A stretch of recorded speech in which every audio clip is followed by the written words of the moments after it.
Welcome students. Previous videos में हमने exercise 2.4 को स्टार्ट किया हुआ है और इसके 3 क्वेश्चन भी कर लिए हैं। आज हम क्वेश्चन नंबर 4 को सॉल्व करेंगे। क्वेश्चन नंबर 4 है one of the two digits of A 2 digit number is 3 times the other digit.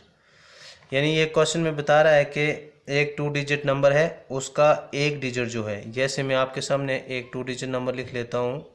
जैसे मैं लिख रहा हूँ 12 ये 2 डिजिट नंबर है।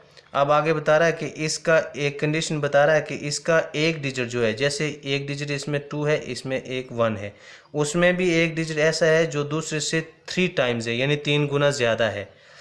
आगे बता रहा है if you interchange the digits. आगे बता रहा है कि अगर आप इनके डिजिट्स का इंटरचेंज करेंगे, जैसे मैं इसके डिजिट का अगर इंटरचेंज करूँ तो 2 को पीछे ले जाऊँगा और 1 को आगे ले जाऊँगा, बन जाएगा 21। तो इस तरह से बता रहा है कि if you interchange the digits of this 2 digit number, interchange करोगे इस डिजिट नंबर को और and add the resulting number, और जो इंटरचेंज करने के बाद नंबर आएगा उसको ऐड कर लोगे आप ओरिजिनल नंबर में, यानी जो पहले नंबर था उसमें उसको ऐड कर लोगे, यू गेट 88। जैसे इसमें ये है न्यू नंबर, यानी रिजल्टिंग नंबर आ गया 21 में हम ऐड कर लेंगे ओरिजिनल नंबर को। ओरिजिनल नंबर हमारे पास क्या था इसमें 12, तो इसको ऐड करने के बाद क्या बनेगा 1 और 2 3, 2 और 1 3, तो ये बन रहा है 33। बोलता है वो नंबर जो है जब आप उसको इंटरचेंज करोगे फिर ऐड करोगे ओरिजिनल नंबर में तो बनेगा 88। आगे बता रहा है what is the original number, बताओ वो ओरिजिनल नंबर क्या है। तो सॉल्यूशन, अब पिछले क्वेश्चन में हमने देखा था कि हम जब हमें नंबर के बारे में पूछा होता था तो हम लेट कर लेते थे नंबर को। अब हमने नंबर लेट नहीं करना है, बल्कि क्वेश्चन में डिजिट बताया तो डिजिट को ही लेट करेंगे। Let the digit at unit place, आप वंस प्लेस भी लिख सकते हैं, यूनिट प्लेस बी एक्स, यानी जिस तरह से इसमें यूनिट प्लेस पे 2 है तो हमने वो लेट कर दिया कि उसकी यूनिट प्लेस पे एक्स है। Then the digit at tens place, तो टेंस प्लेस वाला इसने बताया कि दूसरा जो होगा वो 3 गुना ज़्यादा होगा, यानी 3 टाइम्स होगा, तो मीन्स 3x होगा, बी 3x।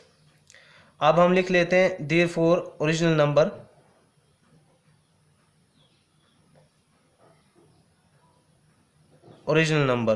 अब जैसे मैंने ये 21 ले लेते हैं हम। 21 को अगर मैं ऐसे लिखूं 20 + 1 तो ये भी 21 होता है। तो अगर 20 को मैं ऐसे भी लिख लूँ 10 × 2 तो कितना होगा 20 + 1, यानी ये आ जाएगा टेंस प्लेस वाला डिजिट। जैसे इधर टेंस प्लेस पे 2 था और ये आ जाएगा यूनिट प्लेस वाला डिजिट। तो इस तरह से मैं लिख लेता हूँ 10 × digit at tens place plus ये है डिजिट एट यूनिट प्लेस पे, डिजिट एट यूनिट प्लेस। आप एक ही लाइन में ये लिख सकते हैं, चूँकि मेरे पास इधर जगह कम है इसलिए मैंने इसको नीचे के लिए बढ़ाया। तो 10 × डिजिट एट टेंस प्लेस, तो डिजिट एट टेंस प्लेस पे हमने देखा क्या है 3x, plus digit at unit place, तो यूनिट प्लेस पे क्या है x। तो इसको मल्टीप्लाई कर लेते हैं, 10 × 3 होगा 30x प्लस x, तो इक्वल टू बन जाएगा ये 31x। अब आगे बता रहा है कि if you interchange the digits after interchanging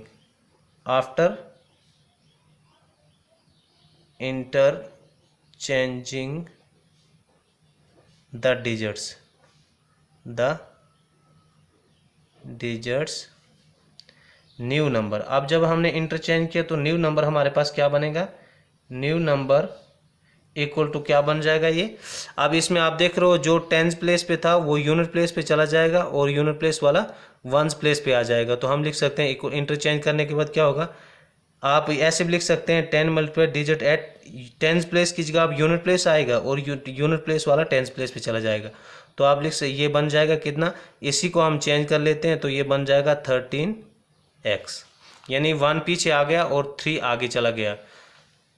तो अब आप लिख सकते हैं according to question, according to question, question में क्या बताया होगा कि जब इसको इंटरचेंज करोगे, इंटरचेंज करने के बाद जो आपको रिजल्टिंग नंबर आएगा यानी जो न्यू नंबर आएगा उसको आप ओरिजिनल नंबर में ऐड करोगे। यानी हम ये आ गया हमारा रिजल्टिंग नंबर, यानी न्यू नंबर जो बना हमारे पास 13x plus original number, original number हमारे पास क्या है 31x, तो इक्वल टू कितना होगा 88।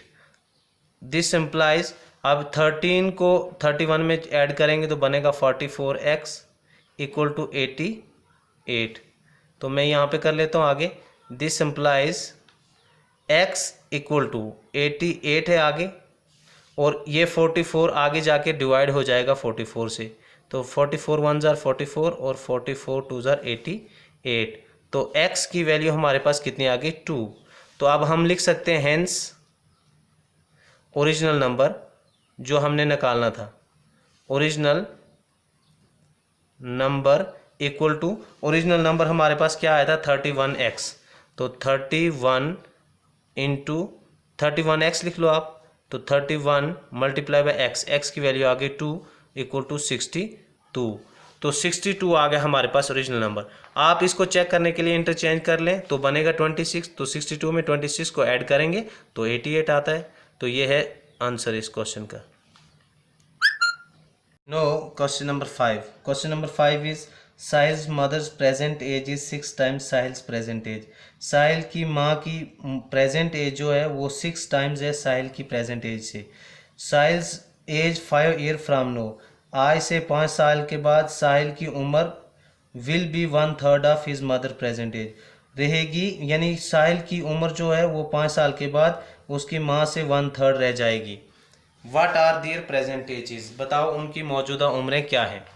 अब हम लेट कर लेते हैं, let the present age of Sahil,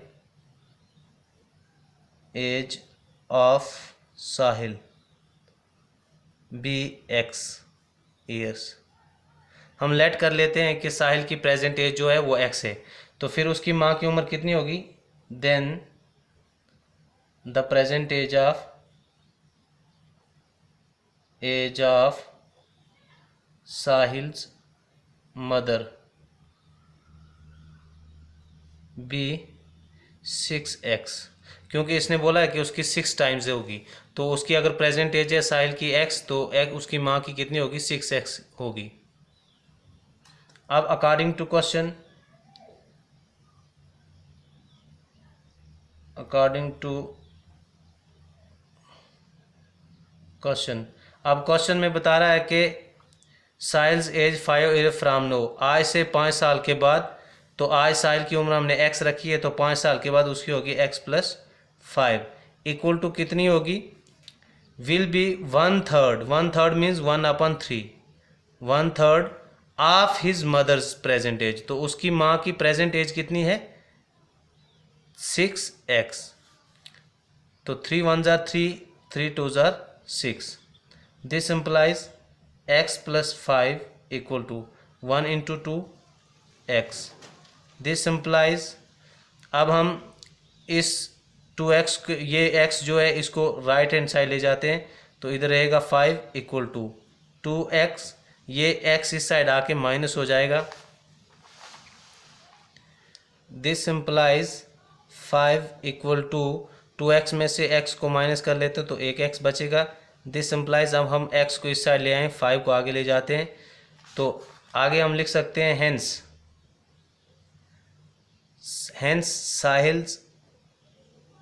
Sahil's age equal to x हमने लेट की थी तो वो कितनी आ गई 5, तो ईयर्स, एंड साहिल्स मदर्स